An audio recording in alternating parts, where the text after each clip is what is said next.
вірш Тараса Шевченка. Заросли шляхи тернами на тую країну. Мабуть, я її навіки покинув. Мабуть, мені не вернутись ніколи додому. Мабуть, мені доведеться читати самому оці думи. Боже милий, тяжко мені жити. Моє серце широке є, ні з ким поділити. Не дав єси мені долі, молодої долі. Не давав єси ніколи, ніколи. Не дав серця молодого з тим серцем дівочим поєднати. Минулися мої дні і ночі без радості молодії. Так собі минуло на чужині, не знайшлося з ким серцем ділитись.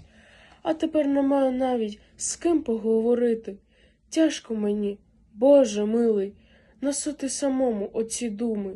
І не ділить ні з ким і нікому не сказати святого слова.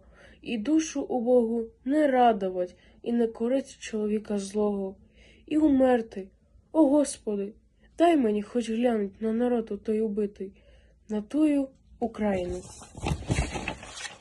Სამშობლოსკენ მომავალი გზები ეკლით დაიფარა. ეხ მამულო, ჩვენი გზები საბოლოოდ გაიყარა. ალბათ ვეღარ დავბრუნდები, ვეღარ გნახო ვერასოდეს.